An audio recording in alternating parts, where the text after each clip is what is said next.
Di Masjid Agung Kabupaten Takalar, Sabtu 24 Zulqa'dah 1445 Hijriah bertepatan dengan 1 Juni 2024. Yang terhormat PJ Bupati Takalar bersama Ketua Tim Penggerak PKK Kabupaten Takalar. Yang kami hormati Al-Mukarram guru kita Ustadz Profesor Haji Abdul Somad Batubara LC DESA PhD. Yang kami hormati Direktur Pesantren Modern Tarbiyah Takalar. Yang kami hormati Bapak Ketua DPRD Kabupaten Takalar bersama Ketua IKA DPRD Takalar. Yang kami hormati Bapak Sekretaris Daerah Kabupaten Takalar bersama Ketua Dharma Wanita Kabupaten Takalar. Yang kami hormati anggota Forum Koordinasi Pimpinan Daerah Kabupaten Takalar bersama Ketua Organisasi Wanita Forkopimda Takalar. Yang kami hormati Bapak Kepala Kantor Kementerian Agama Kabupaten Takalar bersama Ketua DPW Kemenak Takalar. Yang kami hormati para camat se-Kabupaten Takalar. Yang kami hormati para pimpinan OPD se-Kabupaten Takalar. Yang kami hormati para tokoh agama, tokoh masyarakat, dan seluruh tamu undangan yang tidak bisa kami sebutkan satu persatu. Sambutan PJ Bupati Takalar kepada Bapak Dr. Setiawan Aswad MDef PLG dengan hormat disilakan. Assalamualaikum warahmatullahi wabarakatuh. Alhamdulillah wa syukurillah, la haula wa la quwwata illa billah.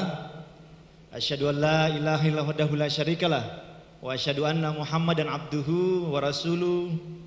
Amma ba'd. Tokoh yang saya kira selama ini tidak ada orang Indonesia yang tidak tahu beliau. Beliau sudah lengkap, profesor, sudah PhD, sudah master, sudah desa. Desa itu tadi saya coba cari tahu apa itu desa. Ternyata gelar Pak di sana. Agak susah menyebutnya, terlipat-lipat lidah. Selamat datang di Takalar, Buta Panranuangku. Orang biasa katakan tanah harapan, tanah kerinduan, tanah yang selalu merindukan. Beliau ini guru kita, guru yang sudah banyak memberikan kebaikan buat Indonesia. Beliau ditakdirkan datang di Takalar, bertemu kita semua. Mudah-mudahan Allah Subhanahu wa taala berkenan menumbuhkan kebaikan dan keberkahan dari tanah Takalar, menurunkan kebaikan dan keberkahan dari langit Takalar. Mohon didoakan keluarga, warga Takalar, Sulawesi Selatan dan Indonesia, dan tentu saja kita mohon Ustaz berkenan mendoakan saudara-saudara kita di Palestina sana sehingga mereka bisa cepat keluar dari cobaan yang diberikan selama ini. Demikian, maafkan kalau ada yang kurang berkenan Pak Ustaz dalam pelayanan kami. Tentu saja kami berharap insya Allah bisa bertemu lagi dengan Pak Ustaz di hari-hari mendatang. Demikian, terima kasih. Billahi taufiq wal hidayah. Assalamualaikum warahmatullahi wabarakatuh. Bangun tidur, ku terus mandi. Jangan lupa menggosok gigi. Wahai Pak Ustadz yang kami nanti, segera sirami hati kami dan pikiran kami. Satu lagi, Ustaz. Buah duku, buah rambutan, buahnya dipanen dari dalam hutan. Ustadz datang memberi pelajaran, ajarkan agama dan ciptakan kesalihan. Kepada guru kita Al-Mukarram Bapak Profesor Dr. Haji Abdul Somad Batubara LC DESA PhD dengan hormat disilakan. Takbir, takbir. Bismillahirrahmanirrahim. Assalamualaikum warahmatullahi wabarakatuh.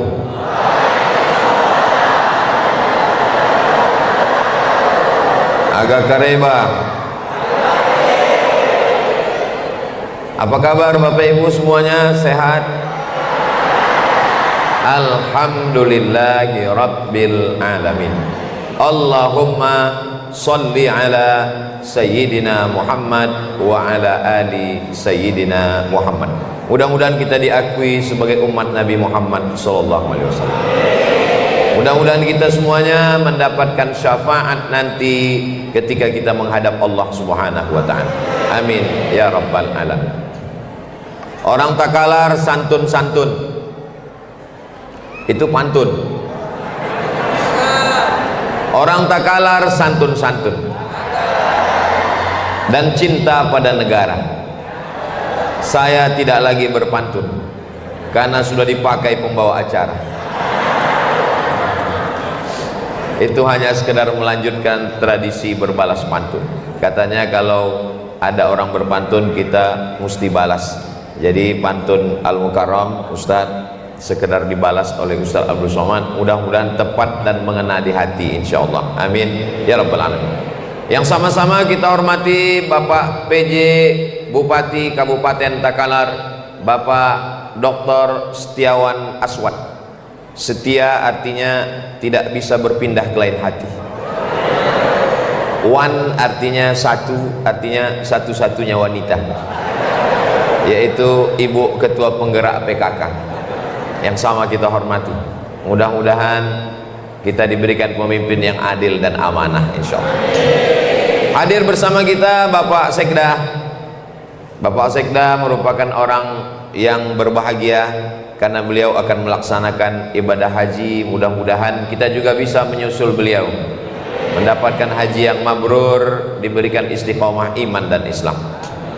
Yang sama kita hormati Bapak Kepala Kantor Kementerian Agama Kabupaten Takalar. Dulu kita sangat bangga menjadi orang Indonesia, Nusantara, karena salah satu dari orang Indonesia Nusantara menjabat sebagai imam besar di Masjidil Haram. Namanya Syekh Ahmad Khatib Al-Minkabawi. Meninggal pada tahun 1916. Adik-adik tolong ingat namanya baik-baik. Namanya Syekh Ahmad Khatib bin Abdul Latif Al-Minkabawi. Lalu kemudian beliau punya murid. Nama muridnya Syekh Sulaiman Ar-Rasuli. Syekh Sulaiman Ar-Rasuli pulang mendirikan pondok pesantren di Candung, tepatnya di Bukit Tinggi, Provinsi Sumatera Barat. Lalu kemudian beliau mendirikan ormas pada tahun 1928. Nama ormasnya Perti, singkatan dari Persatuan Tarbiyah Islamiyah. Lalu kemudian salah satu pondok pesantren yang berafiliasi ke Perti, itulah dia pondok pesantren Tarbiyah Takalar. Apa hubungan Tarbiyah Takalar dengan Ustadz Abdul Somad? Karena Ustadz Abdul Somad adalah wakil Dewan Fatwa di Persatuan Tarbiyah Islamiyah. Syekh Ahmad Khatib Al-Minkabawi yang imam Masjidil Haram tadi punya murid. Nama muridnya Syekh Muhammad Hashim Asy'ari. Syekh Muhammad Hashim Asy'ari yang dikenal dengan Kiai Haji Hadratus Syekh Muhammad Hashim Asy'ari pulang ke Jombang, Jawa Timur, mendirikan ormas. Nama ormasnya Nahdlatul Ulama pada tahun 1926 bersama Mbah Wahab Hasbullah bersama Mbah Bisri Sansuri. Jadi sanadnya ke atas juga ketemu kepada Syekh Ahmad Khatib Al-Minkabawi. Lalu kemudian Syekh Ahmad Khatib Al-Minkabawi tadi punya murid. Nama muridnya Syekh Hasan Maksum. Syekh Hasan Maksum pulang ke Medan, Sumatera Utara, diangkat menjadi imam besar dan mufti pada kerajaan Kesultanan Melayu Delhi di Sumatera Utara. Lalu kemudian ketika itu terjadi konflik antar umat Islam, masalah kunut subuh, masalah usolli talaffuz bin niat, masalah berzikir setelah sholat, akhirnya putus tali silaturahim. Maka mereka mendirikan ormas namanya Al-Jam'iyatul Wasliyah. Jadi antara tiga ormas ini punya kesinambungan, punya ketersambungan, yaitu Syekh Hasan Maksum di Sumatera Utara namanya yaitu ormas yang disebut dengan Al-Jam'iyatul Wasliyah. Kemudian di Jawa Timur bernama Nahdlatul Ulama, kemudian ada yang disebut dengan Perti, Persatuan Tarbiyah Islamiyah, yang sampai ke Takalar. Ini perlu dijelaskan supaya jangan sampai berkonflik. Apa ciri khas dari ormas-ormas ini? Dia berciri khas tiga. Yang pertama, dalam bidang akidah, dia berakidah Imam Abul Hasan Al-Asy'ari yang disebut dengan Ahlus Sunnah wal Jamaah. Dalam bidang fikih, dia bermazhab. Jadi dia bukan langsung ke Quran, ke hadis, tapi mengikut imam-imam mazhab. Itu yang disebut dengan Imam Muhammad bin Idris Asy-Syafi'i. Dalam bidang akhlak, dia tasawuf, tapi bukan tasawuf falsafi. Tasawufnya lebih kepada menghidupkan sunnah yang disebut dengan tasawuf sunni. Imam Junaid Al-Baghdadi dan Imam Abu Hamid Al-Ghazali. Akidahnya Imam Asy'ari, fikihnya Imam Syafi'i, dan tasawufnya Imam Abu Hamid Al-Ghazali. Ini yang disebut dengan trilogi dalam bidang akidah, dalam bidang fikih, dalam bidang akhlak. Sallallahu ala Muhammad sallallahu alaihi wasallam. Sallallahu ala Muhammad sallallahu alaihi wasallam. Ya Nabi salam alaika, ya Rasul salam alaika, ya Habibi salam alaika, salawatullah alaika. Allahumma salli ala Sayyidina Muhammad. Apakah tarbiyah berkonflik dengan As'adiyah, dengan Darul Dakwah wal Irsyad DDI? Tidak. Kenapa? Karena semua lembaga pendidikan ini masih bernaung di bawah atap rumah yang besar. Rumah itu bernama Ahlus Sunnah wal Jamaah. Kita bertentangan dengan ahlul bid'ah wa dhalalah. Jadi kalau adik-adik melihat di internet, di YouTube, konflik yang begitu tajam, itu konflik itu kalau berbeda dalam masalah akidah. Akidah kita adalah akidah sifat 20. Wujud qidam baqa mukhalafatu lil hawadisi qiyamuhu binafsihi wahdaniyah qudrat iradat.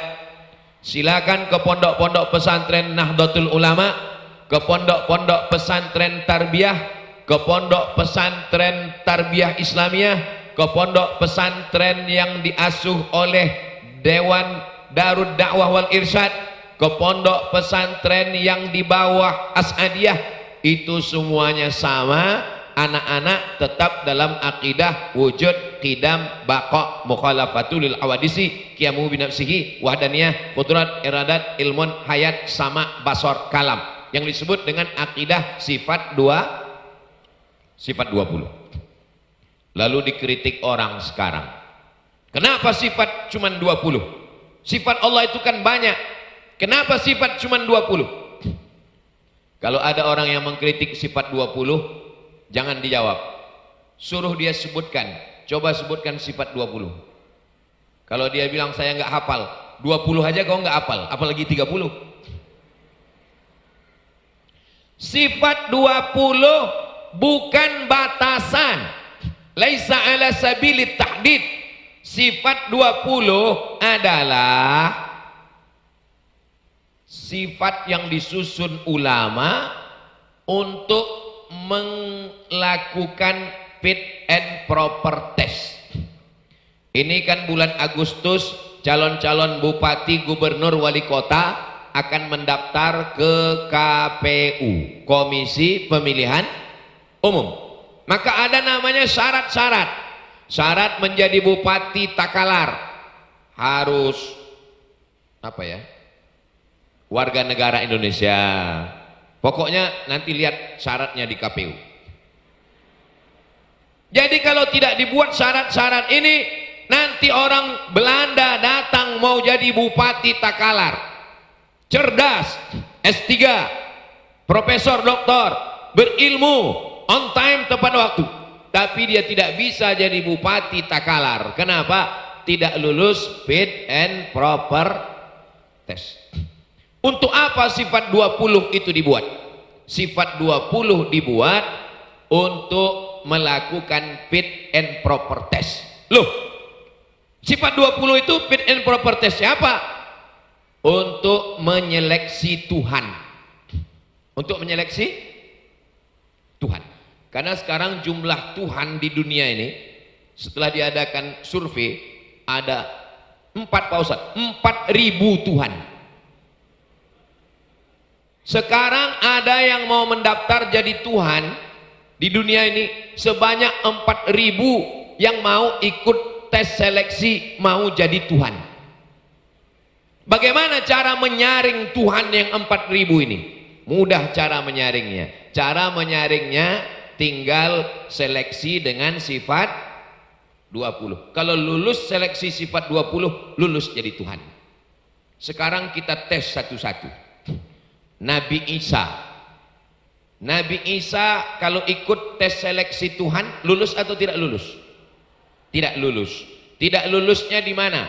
Kita pakai sifat yang pertama, wujud. Nabi Isa itu wujud atau tidak wujud? Wujud. Kalau begitu lulus jadi Tuhan. Kan wujud. Pasal 1 lulus, tapi di pasal 2 dia kena wujud.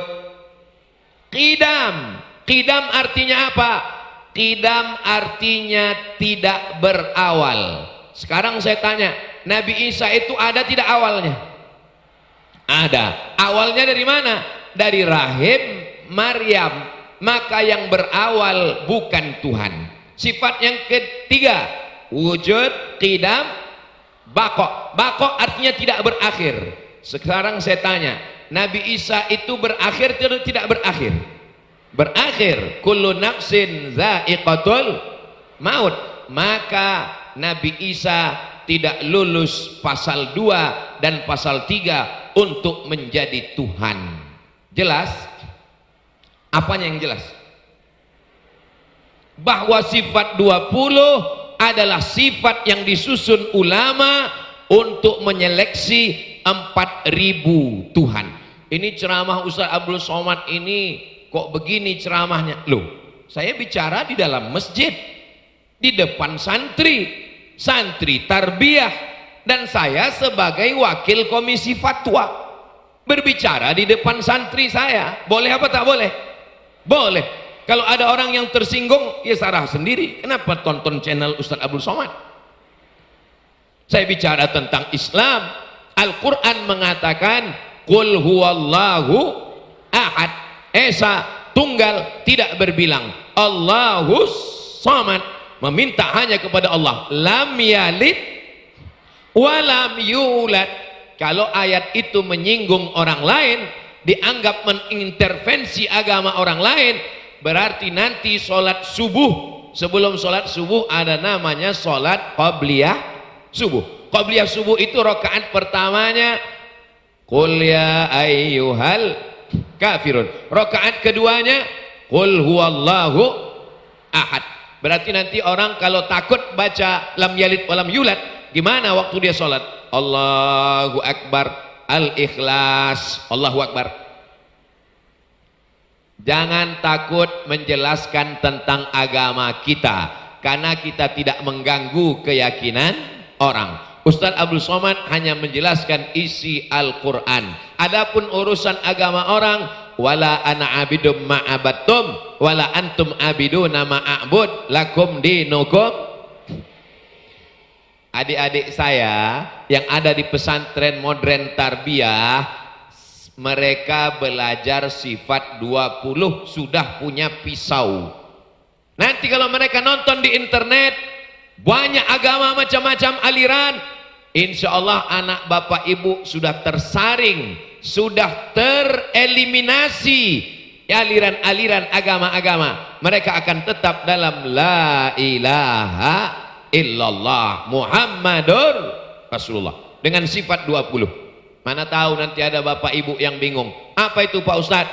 Anak kami di pesantren tarbiyah belajar sifat 20. Sifat 20 untuk menguatkan akidah bahwa Tuhan hanya satu, la ilaha illallah Muhammadur Rasulullah sallallahu alaihi wasallam. Ada seorang artis bersemedi di tengah malam, pejam mata, matikan lampu. Apa yang kelihatan? Gelap. Di dalam gelap itu dia mengatakan saat bersemedi dia melihat Tuhan. Tuhan warnanya hitam. Pejam mata, nampak Tuhan warna hitam. Apakah Tuhan ini lolos fit and proper test sifat 20? Tidak lulus, kena di sifat yang keempat. Allah berbeda dengan makhluk. Maka kalau kita pejamkan mata, nampak seperti cacing, nampak bulat, nampak petak, nampak kubus, ada hitam, ada merah, ada hijau, itu bukan Tuhan. Apa yang bisa menyelamatkan kita? Sifat yang keempat, mukhalafatuhu lil awadis. Jadi adik-adik nanti kalau belajar sifat 20 di pesantren tarbiyah, fokus dan serius, karena itu untuk menguatkan akidah di akhir zaman. Zaman dulu orang menyebarkan kesesatannya melalui buku di rumah, tapi sekarang orang punya channel. Jangan khawatir anak bapak ibu nonton YouTube, jangan khawatir mereka nonton TikTok. Kenapa? Karena akidahnya sudah kuat, karena mereka belajar di pesantren modern tarbiyah Takalar. Jangan lupa daftarkan anak-anak Anda segera. Dalam masalah fikih kita istiqamah dalam mazhab Syafi'i. Allahu Akbar. Tadi subuh saya imam. Allahu Akbar. Bismillahirrahmanirrahim. Mazhab Syafi'i. Kalau mazhab Maliki, Allahu Akbar. Alhamdulillahi Rabbil Alamin. Tidak pakai bismillah. Ustaz kok tahu? Saya belajar di Maroko, Mauritania, Aljazair, Tunisia, Andalusia. 5 negara ini mazhabnya Maliki, 100% Maliki, tidak pakai bismillah. Allahu Akbar. Alhamdulillahi Rabbil Alamin. Saudi Arabia, mazhab Hambali. Allahu Akbar. Bismillahirrahmanirrahim. Alhamdulillahi Rabbil Alamin. Ar-Rahmanir-Rahim. 3 mazhab. Mazhab Syafi'i jahar, Bismillahirrahmanirrahim. Mazhab Maliki tidak pakai basmalah sama sekali. Mazhab Hambali dan Hanafi sir. Yang benar mana Pak Ustadz? Semuanya benar. Karena 4 imam mazhab ini adalah imam ahlus sunnah wal jamaah. Yang salah mana? Yang nggak sholat. Tapi misalnya subuh saya diminta jadi imam di Takalar, Ustaz Abdul Somad silakan maju ke depan untuk menjaga adab. Maka saya tidak maju ke depan. Kenapa? Karena saya tidak tahu di masjid itu mazhabnya pakai mazhab apa. Saya khawatir kalau masjid itu masjid Muhammadiyah. Masjid Muhammadiyah mentarjihkan majelis tarjih Muhammadiyah. Mereka pakai basmalah mazhab Hambali. Makanya Masjid At-Taqwa Muhammadiyah bismillahnya sir. Saya ceramah di Masjid Muhammadiyah 4 tahun. Mengajar hadis setiap subuh Sabtu. Dari tahun 2009, 10, 11, 12, 13. Sekalipun saya tidak mau maju ke depan. Kalau diminta saya maju ke depan, Ustadz maju ke depan. Batuk. Kenapa Ustadz tidak mau maju? Karena kalau saya maju ke depan, saya baca bismillah jahar, saya pakai kunut Allahumma hdina fiman hadait, makmum saya di belakang belum tentu semuanya faham. Banyak makmum yang tidak mengerti. Dia belajar dari mulai SD, SMP, SMA, Muhammadiyah. Dia merasa tidak enak hati karena imam berbeda. Maka menjaga persatuan lebih utama. Lebih baik tidak maju ke depan. Ini namanya adab berbeda mazhab. Imam Masjidil Haram namanya Syekh Abdurrahman Sudais. Imam Masjidil Haram, Imam Masjid Nabawi, semua imam-imam itu ketuanya namanya Syekh Abdurrahman Sudais, doktor dari Ummul Qura.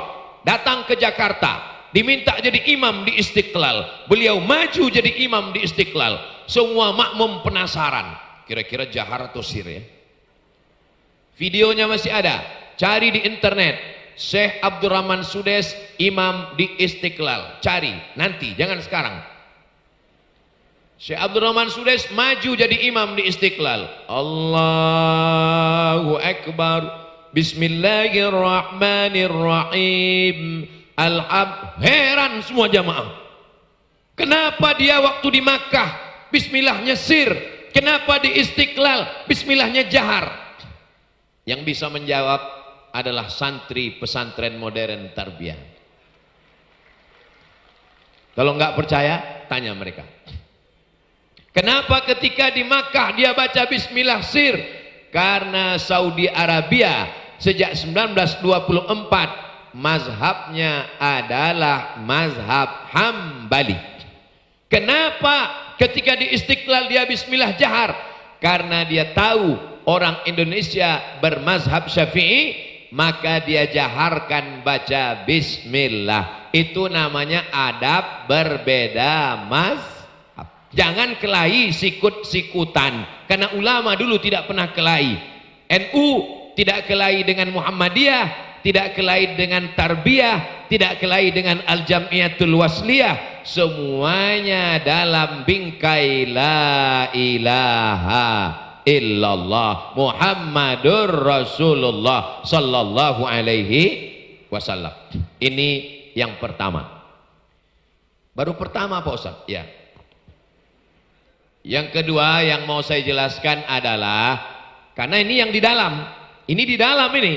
Penjelasan saya yang pertama tadi di dalam masalah akidah, dalam masalah fikih, dalam masalah akhlak. Jangan sesama kita ini kelahi cakar-cakaran di dalam.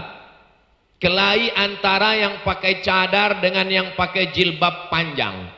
Kata yang jilbab panjang, kamu kenapa pakai cadar? Kata yang pakai cadar, kamu kenapa pakai jilbab, wajahmu masih kelihatan. Kalau yang pakai cadar dengan yang pakai jilbab kelahi, yang ketawa yang nggak pakai baju.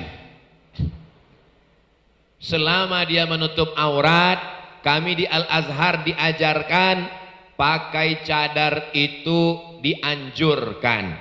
Apalagi bagi anak gadis, perempuan yang cantik-cantik dianjurkan pakai cadar. Karena kalau sampai wajahnya kelihatan, banyak orang yang salah suap waktu makan. Anak gadis yang muda-muda, yang putih-putih, yang bening-bening, yang cantik-cantik dianjurkan pakai cadar. Karena kalau sampai dia berdiri di pinggir jalan, banyak supir angkot yang nabrak tiang listrik. Bagus pakai cadar. Tapi yang tidak pakai cadar juga punya dalil. Mana dalil yang tidak punya pakai cadar? Yang tidak pakai cadar berdalil dalam mazhab Maliki bahwa Imam Malik membolehkan orang makan, membolehkan perempuan makan walaupun ada laki-laki. Lihat pendapatnya, boleh makan. Kalau boleh makan ada laki-laki, berarti tangannya kelihatan dan wajahnya kelihatan. Nggak mungkin dia bisa makan kalau wajahnya tertutup. Kecuali kalau makannya itu di blender, disedot pakai pipet. Imam itu berpendapat sedikit saja, maka pendapatnya itu bisa dijadikan sebagai dalil. Tentang perempuan yang boleh makan, padahal ada laki-laki ajnabi, menunjukkan bahwa tangannya kelihatan, wajahnya kelihatan. Karena waktu dia makan itu pasti tangannya memegang lauk pauk dan tepung gandum, dan disuapkan ke mulut, wajahnya kelihatan. Dalilnya dari mana? Sekarang orang bertanya, mana dalilnya? Mana dalilnya? Dalilnya adalah kata Nabi SAW, illa ma zahara minha, kecuali yang biasa terlihat. Yang biasa terlihat itu mana? Nabi menunjukkan, innal mar'ata, sesungguhnya perempuan, idza balagatil mahid, kalau sudah sampai usia haid, mohon maaf, sampai usia menstruasi, la yasluh laha an yura minha, tidak boleh terlihat dari tubuhnya illa hadza, wajah, wa hadza, telapak tangan. Jadi wajah dan telapak tangan boleh kelihatan. Itu maka kami di Al-Azhar kalau ditanya, apakah boleh perempuan ini pakai cadar? Boleh. Apakah boleh perempuan tidak pakai cadar, pakai jilbab saja? Boleh. Jangan kelahi antara keduanya. Yang pakai cadar jangan diejek. Ini banyak perempuan, laki-laki mengejek perempuan pakai cadar. Ninja. Bagaimanapun juga cadar adalah bagian dari ajaran agama Islam. Berapa banyak perempuan bercadar yang solihah, yang taat, diejek-ejek, turun murka Allah. Akhirnya 2 tahun kita pakai cadar. Tahun 2020 sampai 2021 pakai cadar terus, masker. Datang Covid, wajib bercadar. Jangan mengejek syariat agama Allah kalau kita tidak mampu. Begitu juga dengan yang bercadar, tidak mengejek perempuan yang tidak bercadar. Kenapa? Karena perempuan-perempuan yang solihah begitu banyak yang memperlihatkan wajah. Kami ketika belajar di Maroko, itu ada dosen namanya Dr. Faridah Zamro. Dr. Faridah Zamro mengajar hadis di Darul Hadis, tidak bercadar. Dan Dr. Faridah Zamro ini punya guru, nama gurunya Syekh Muhammad Rawandi. Syekh Muhammad Rawandi tidak pakai cadar karena dia laki-laki. Syekh Muhammad Rawandi punya guru namanya Bintus Syati, namanya Syekhah Dr. Profesor Aisyah Abdurrahman binti Syati, ahli tafsir dari Mesir, diundang oleh Raja Hasan II untuk mengajar di Qarawiyyin Maroko dan mengajar di Darul Hadis. Dia perempuan, tidak bercadar. Jadi kita tidak boleh saling menyerang, saling mengejek sesama ahlus sunnah wal jamaah. Insya Allah kalau dimasukkan anaknya ke pondok-pondok pesantren yang mengajarkan tentang perbedaan mazhab, insya Allah dia tidak akan kelahi. Yang jadi masalah sekarang, ada orang-orang ketika berbeda pendapat dianggapnya bid'ah. Kalau berbeda pendapat langsung bid'ah, dolalah, masuk neraka. Masalah maulid Nabi ikhtilaf. Maulid Nabi itu termasuk masalah yang ikhtilaf. Sebagian membolehkan, sebagian tidak membolehkan. Maka kalau saya ditanya, Ustadz, bagaimana dengan maulid Nabi? Sebagian membolehkan. Yang mau ikut membolehkan silakan. Ternyata maulid terbesar di dunia itu bukan di Makkah, bukan di Mesir, bukan di Sumatera. Maulid terbesar di dunia di Pulau Sulawesi, Provinsi Sulawesi Selatan, di Kabupaten Takalar. Allahu Akbar.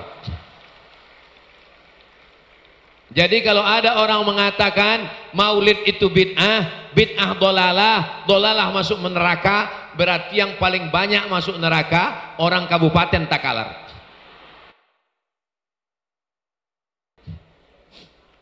Apa dalil para ulama yang mengatakan maulid itu dianjurkan? Dalil yang pertama, wa dzakirhum bi ayyamillah, ingatkan manusia tentang ayyamillah. Kata Imam Al-Baihaqi, ayyamillah artinya bini'amillah, nikmat Allah. Ingatkan mereka tentang nikmat sehat, ingatkan mereka tentang nikmat hidup, ingatkan mereka tentang nikmat Islam. Tapi nikmat yang terbesar di antara semua nikmat adalah nikmat datangnya Nabi Muhammad sallallahu alaihi wasallam. Dan maulid Nabi itu cara untuk mensyukuri, cara memberitahu umat Islam ini adalah datangnya Nabi Muhammad sallallahu alaihi wasallam. Kami sedang tidur-tiduran di masjid di Mesir. Pas lagi sedang tidur-tidur di masjid, datang orang Mesir bawa manisan. Manisan itu bahasa Arabnya halawah. Halawah, halawah, halawah, halawah. Kami pun bangun dari tidur mau marah sama dia. Marah karena dia jualan manisan di masjid. Apa kamu jualan manisan di masjid? Haram jualan di masjid. Kata dia majanan, gratis. Oh, boleh kalau gratis. Saya tanya, kenapa kamu bagi-bagi halawah? Allahumma sholli ala Sayyidina Muhammad. Apa kamu enggak ingat? Ini 12 Rabiul Awal lahirnya Nabi Muhammad sallallahu alaihi wasallam. Jadi orang Mesir, kalau dia tidak bisa buat maulid, kalau dia tidak bisa potong kambing, kalau dia tidak bisa potong ayam, maka dia bawakan manisan ke anak kecil sambil berselawat memberitahu ini adalah kelahiran Nabi Muhammad sallallahu alaihi wasallam. Di Riau bagaimana maulid? Di Riau ada namanya maulid arba'in. Arba'in artinya 40 malam. Malam 1, malam 2, malam 3. Puncaknya di malam 12 Rabiul Awal. Di Aceh bagaimana maulid? Di Aceh maulidnya 90 malam. 30 malam sebelum Rabiul Awal, 30 malam Rabiul Awal, 30 malam Rabiul Akhir. Jadi kalau kita pakai fatwa yang maulid bid'ah dolalah masuk neraka, jadi yang paling banyak nanti di neraka itu pertama Kabupaten Takalar, habis itu orang Riau, habis itu orang Aceh. Nah, 3 provinsi itu aja isi neraka jahanam itu. Berbeda pendapat melapangkan hati dengan cara baca pendapat para ulama. Ada seorang ulama namanya Al-Hafiz Ibnu Hajar Al-Asqalani. Kalau disebut Al-Hafiz itu artinya hafal hadis 300.000 hadis. 300.000 hadis dia hafal dan dia membolehkan maulid. 300.000 hadis. Sekarang ada ustadz hafal hadisnya cuma 3, itu pun kalau laptopnya hidup. Mati laptopnya, hilang sanadnya, hilang matannya. Tinggal lagi sebagaimana disabdakan oleh Rasulullah. Mana pernah Nabi bahasa Indonesia? Apa kata Imam Al-Hafiz Ibnu Hajar Al-Asqalani? Pendapat ini dikutip oleh Al-Hafiz Jalaluddin Abdurrahman As-Suyuti, meninggal tahun 911 dalam kitab Al-Hawi Lil Fatawi. Ketika Nabi Musa menyeberang sungai, menyeberang Laut Merah, Nabi Musa selamat. Dikejar oleh Fir'aun, Fir'aun tenggelam. Dan kita mensyukuri nikmat selamatnya Nabi Musa dengan melaksanakan puasa tanggal 10 Muharram. Sekarang Zulqa'dah, bulan depan Zulhijjah, habis Zulhijjah Muharram. Insya Allah nanti pada tanggal 10 Muharram kita semuanya berpuasa insya Allah. Amin. Pertanyaannya, kenapa kita puasa tanggal 10 Zulhijjah? Jawabannya satu, kita puasa 10 Zulhijjah karena bersyukur atas selamatnya Nabi Musa. Apa kata Imam Ibnu Hajar Al-Asqalani? Kalau selamatnya Nabi Musa disyukuri setiap tahun. Nabi Musa sudah selamat itu 1000 tahun yang lalu. Sampai tahun 2024 kita tetap mensyukuri. Berarti boleh diulang setiap tahun. Ada nikmat yang lebih besar daripada selamatnya Nabi Musa. Nikmat apa? Nikmatnya lahirnya Nabi Muhammad sallallahu alaihi wasallam. Jadi pengambilan dalilnya itu jauh. Hanya orang-orang yang cerdas saja yang bisa menangkap. Jadi kalau ada orang bertanya, apa itu dalil maulid? Maulid itu dalilnya adalah Nabi Musa menyeberang Laut Merah, dikejar oleh Fir'aun, selamat, disyukuri setiap tahun. Karena selamatnya Nabi Musa boleh disyukuri setiap tahun, maka lahirnya Nabi Muhammad pun, aduh berat sekali, ini memang berat, cukup kami aja. Baca Qurannya bagus, baca kitabnya bagus, akidahnya sifat 20, fikihnya bermazhab Syafi'i, tasawufnya Sunni Imam Al-Ghazali. Insya Allah selamatlah anak bapak ibu. Jangan sampai anak tidak masuk pesantren. Bagi saya, anak saya, keponakan saya, santri saya wajib mondok. Yang 6 tahun ini wajib, SMP 3 tahun, SMA 3 tahun. Anak adik saya, anak pertama mondok Ihsan Boarding School, anak kedua mondok Darul Quran Mulia Bogor. Yang enggak mondok saya pecat jadi keponakan. Kenapa Ustadz keras dalam masalah pendidikan? Karena saya hari Jumat, Sabtu, Ahad, Senin keluar. Saya di rumah cuman hari Selasa, Rabu, Kamis. Jumat saya terbang ke Makassar. Hari Sabtu di Takalar. Besok nggak tahu kemana. Hari Senin baru pulang ke Pekanbaru. Kalau sampai anak keponakan saya di rumah main handphone, nonton TV, drama Korea, K-pop, pulang-pulang saya rambutnya sudah 3 warna. Antingnya sudah 13, maka paling selamat menyerahkan anak ke pondok pesantren. Tidak ada alasan lain. Bapak ibu yang punya anak yang sudah menyerahkan anak ke pesantren, alhamdulillahirabbil alamin. Yang belum memasukkan anak ke pesantren, insya Allah tahun 2024 masukkan anak ke pesantren. Siap bapak ibu? Yang tidak memasukkan anak ke pesantren, saya tidak tanggung jawab. Saya sudah sampaikan semuanya. Jangan sampai anak nanti kena narkoba, kena ganja, geng motor. Siapa yang membelikan sepeda motor? Bapaknya. Siapa yang membelikan handphone? Bapaknya. Siapa yang membiarkan dia keluar malam? Ibunya. Bapak ibu akan diminta tanggung jawab di hadapan Allah Subhanahu wa taala. La tus'alunna yauma idzin anin. Anak laki-laki dibawa anak perempuan, mabuk, sakau, pacaran, zina, dikejar geng motor, bunuh-bunuhan, mati. Nauzubillah, tidak terungkap. Untung kerasukan setan. Mau bagaimana generasi kita ke depan? Maka tidak ada jalan lain. Solusi benteng terakhir pertahanan bangsa Indonesia adalah pondok pesantren. Bersyukurlah kepada Allah, Sulawesi Selatan masih ada As'adiyah, masih ada DDI, masih ada Tarbiyah, masih ada Al Khairat.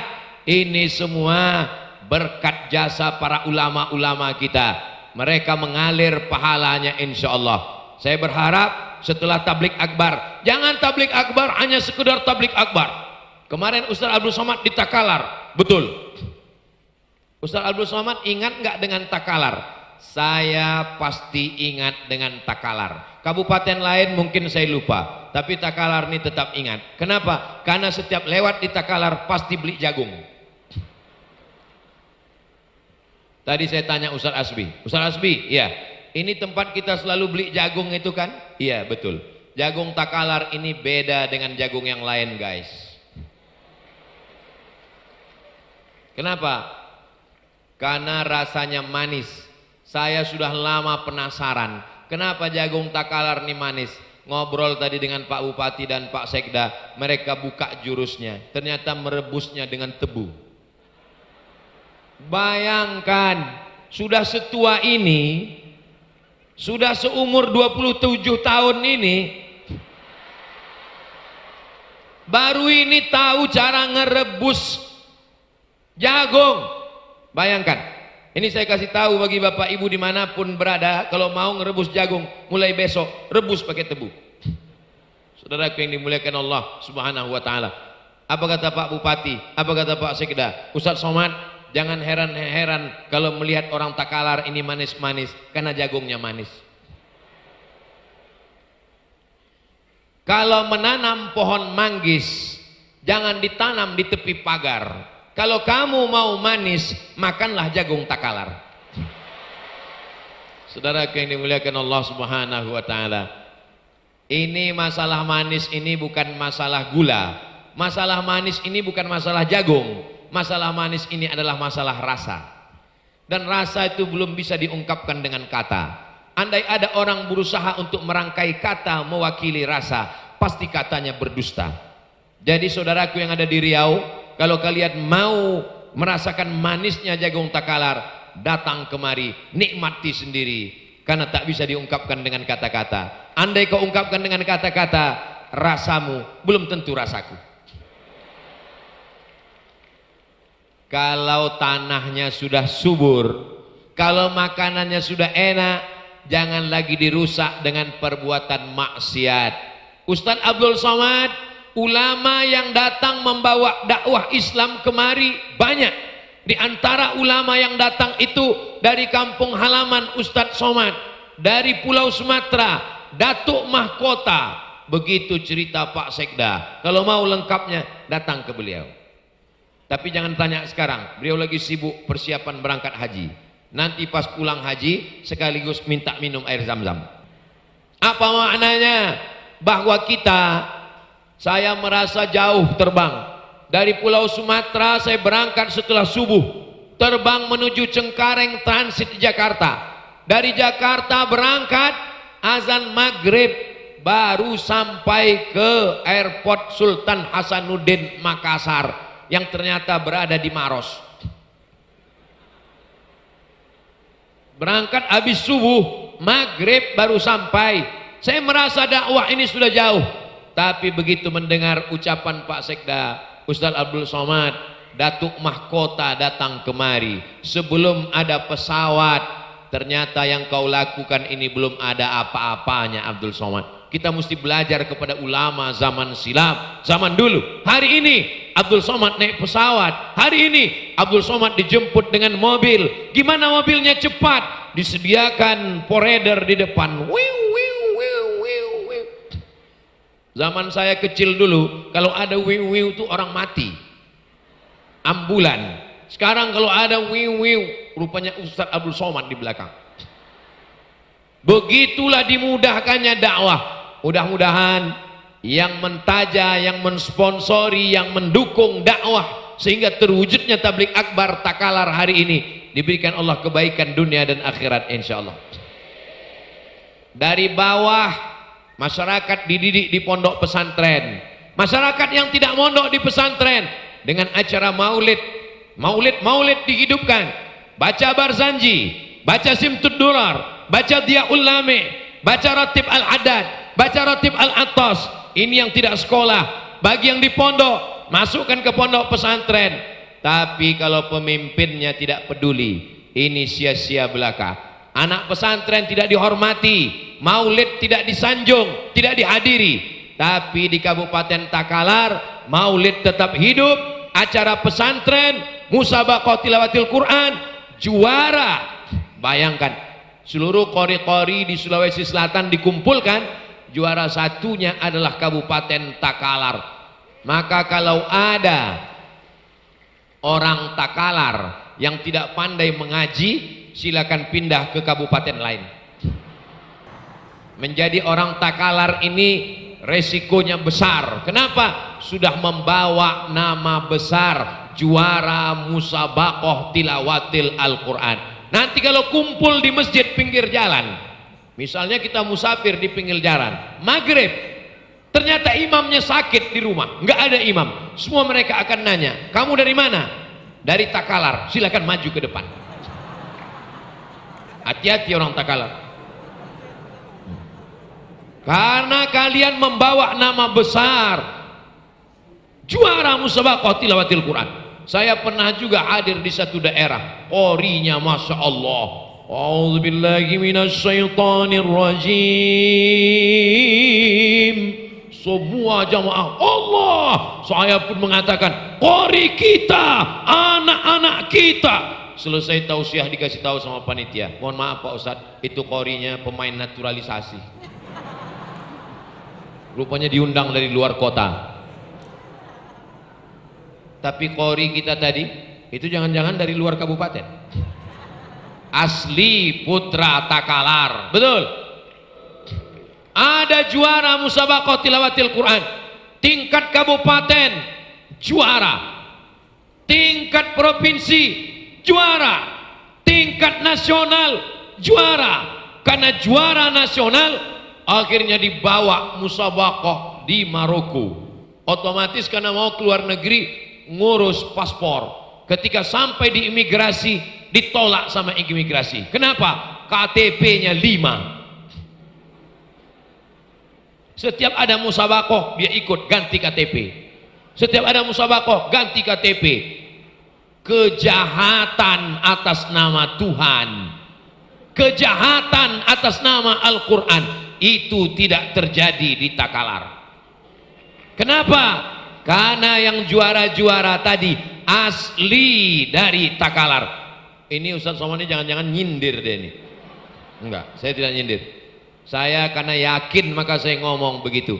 Tidak akan mungkin berani maju ke depan kalau bukan orang Takalar. Kalau bukan orang Takalar mana mungkin berani maju ke depan. Pasti masyarakat komplain, itu anak siapa itu? Itu datang dari mana itu? Maka kita didik anak kita. Assalamualaikum Ustaz. Waalaikumsalam. Ustaz bisa datang ke rumah saya. Acara apa ya Pak? Acara Maulid Nabi, Isra Mi'raj, Nuzul Quran, nasihat pernikahan, acara akikah, acara khitan, acara nikah, nikah lagi. Acara apa ini Pak? Mohon maaf Pak Ustadz, bukan nikah, akikah, bukan walimah, bukan maulid, bukan Isra Mi'raj, bukan halal bihalal, bukan melepas jamaah haji, bukan. Terus acaranya apa? Ruqyah. Saya diminta meruqyah ke rumah jamaah.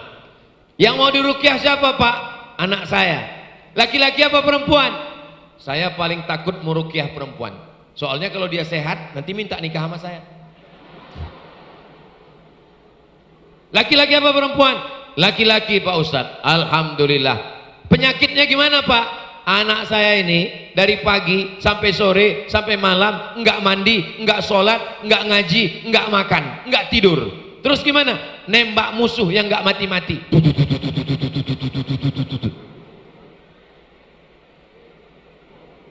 Mohon maaf Pak, saya belum pernah belajar ayat ruqyah di Mesir, di Maroko, di Sudan. Belum pernah belajar doa Allahumma inni a'udzubika min game online. Ini nggak ada obatnya nih Pak. Anak bapak bisa kecanduan game online, nggak mandi, nggak makan, nggak sholat, nggak sekolah, nggak keluar rumah. Ini yang belikan handphonenya siapa? Saya Pak Ustadz. Yang belikan gadgetnya siapa? Saya Pak Ustadz. Yang belikan kamar pakai AC, wifi non-stop 24 jam siapa? Saya Pak Ustadz. Sekarang anaknya kecanduan, yang salah siapa? Ustadz. Kullukum ra'in. Ibu, bapak, kalian adalah kepala rumah tangga. Bapak kepalanya, ibu wakilnya. Kullukum mas'ulun ar-ra'iyatih. Kalian akan ditanya, kalian akan diminta tanggung jawab di hadapan Allah Subhanahu wa taala. Maka yang sudah memasukkan anak ke pesantren, selamat. Anak kalian selamat dari drama Korea, selamat dari judi, selamat dari game online, selamat dari perbuatan maksiat. Mudah-mudahan anak kita semua jadi anak yang soleh dan solehah insyaallah. Kawan saya alumni Al-Azhar Mesir ngajar di sekolah, razia handphone, tangkap semua pelajar yang bawa handphone, tangkap, kasih password. Sampai di kantor diperiksa handphone satu-satu, tertangkap handphone yang paling parah, paling dahsyat. Panggil orang tua, datang ibunya. Ibu, orang tuanya, iya, ini handphone anak ibu, isinya dahsyat, luar biasa. anak ibu sudah rusak, anak ibu sudah kacau, tolong didik anak ibu dengan baik, kata teman saya yang alumni Al-Azhar. Lalu ibunya nangis. Apa kata ibunya? Mohon maaf Pak, ini handphone suami saya.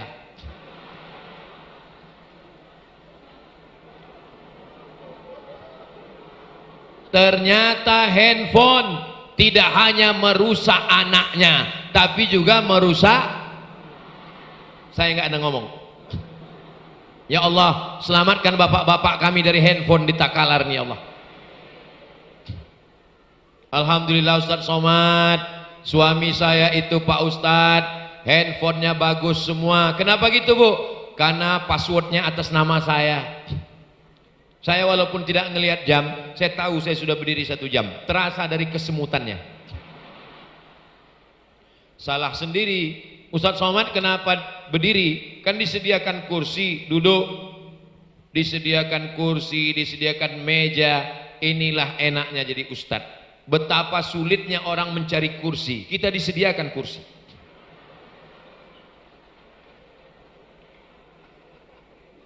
Disediakan botol 2. Itu botol 2 itu artinya kursi ada dan duduk 2 periode. Bayangkan itu. Tapi Ustadz lebih memilih berdiri. Kenapa Ustadz berdiri? Karena dari kecil kita diajarkan kalau ada orang tua duduk di bawah, tidak sopan duduk di atas kursi. Pendidikan orang tua. Saya sampai hari ini, walaupun saya sudah tua, kalau saya duduk di atas kursi, melihat orang tua di bawah, rasa nampak wajah ibu saya marah. Pendidikan sebelum pondok pesantren, pendidikan yang utama, pendidikan di rumah. Didiklah anak. Jangan sampai anak datang bawa kertas. Mama, ini nilai raporku, aku juara 1. Kau tetap juga scroll, mau cari jilbab apa yang bagus besok. Datang anak, mau tunjukkan rapornya, raporku bagus, nilaimu bagus. Bukannya kau respon, malah kau ambil handphone, kau foto dia, kau update status. Ada anak ribut sekali. Kita akan diminta tanggung jawab di hadapan Allah Subhanahu wa ta'ala.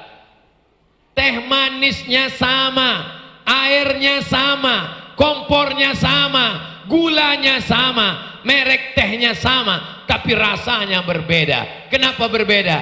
Karena engkau yang mengaduknya dan menuangkannya ke mulut suamimu, dia minum dengan ucapan bismillah dan kasih sayang. Yummy sayang.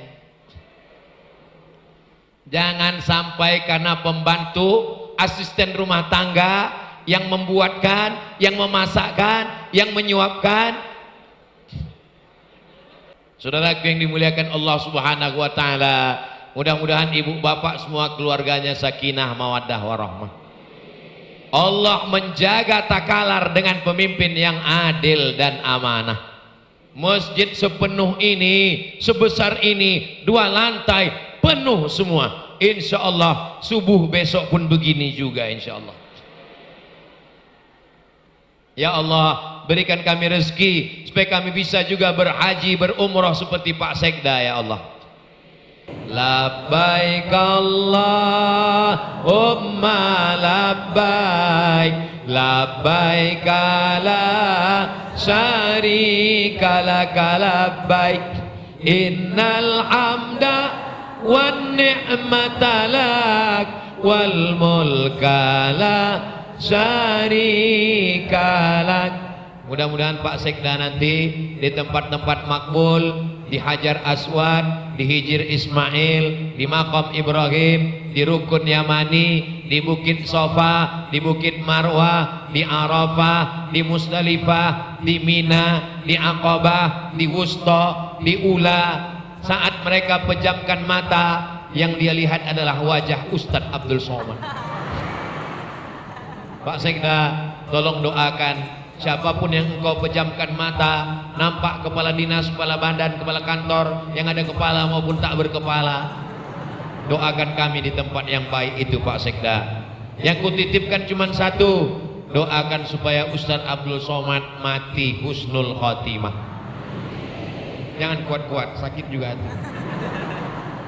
Tidak ada gunanya amal banyak tidak ada gunanya tausiah banyak kalau matinya tidak husnul khatimah. Insyaallah kita semua ini matinya dalam la ilaha illallah Muhammadur Rasulullah sallallahu alaihi wasallam. Di akhir majelis mari kita sama berdoa, mudah-mudahan anak kita menjadi anak yang soleh dan soleha. Pondok pesantren, para atasis, para guru di pondok modern tarbiyah diberikan kesabaran mendidik anak kita, dan anak kita menjadi anak-anak yang soleh dan soleha, penghafal Quran, mujahid fisabilillah. La tada'lana dzamban illa ghafartah. Pulang kami dari majlis tabligh akbar ini bersih dari dosa-dosa ya Allah.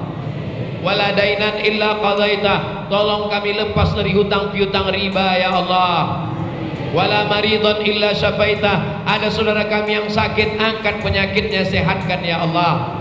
Wala mayyitan illa rahimtah. Yang sudah meninggal dunia, lapangkan kuburnya, jauhkan dari azabmu ya Allah. Wala aziban illa zawajata. Yang belum menikah, jumpakan dengan jodoh yang baik-baik ya Allah. Wala raghiban illa anjabta. Yang belum ada keturunan, berikan anak-anak yang soleh dan solihah, penghafal Quran ya Allah. Allahumma ja'al abna'ana wa banatina wa tullabina wa talabatana minal salihina was salihat. Jadikan anak kami anak-anak yang soleh, berbakti kepada orang tua ya Allah. Allahumma ja'al hadzal balada baladan amina. Jadikan Kabupaten Takalar negeri yang aman dan damai ya Allah. Allahumma arzuqna rizqan halalan thayyiban mubarakan fi. Berikan kami rezeki yang halal berkah supaya kami bisa berhaji, berumrah ke Baitullah. Allahumma ja'alna minat tawabin. Jadikan kami orang yang bertaubat. Waj'alna minal mutatahhirin. Jadikan kami orang yang mensucikan hati. Waj'alna min ibadikas salihin. Jadikan kami hamba-hambamu yang saleh. Rabbana atina fid dunya hasanah wa fil akhirati hasanah wa qina azabannar. Wa sallallahu ala sayyidina Muhammad wa ala alihi wa sahbihi wa sallam. Walhamdulillahi rabbil alamin. Taqabbalallahu minkum minna wa minkum, taqabbal ya karim. Terima kasih segala perhatian, mohon maaf segala kesilapan dan kehilafan. Saya ucapkan tahniah, selamat. Wassalamualaikum warahmatullahi wabarakatuh.